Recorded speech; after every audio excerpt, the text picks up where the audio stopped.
Лыщиков переулок в Таганском районе.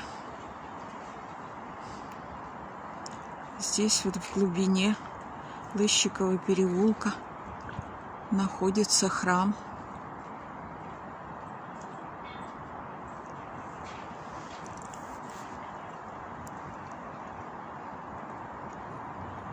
Таганский район.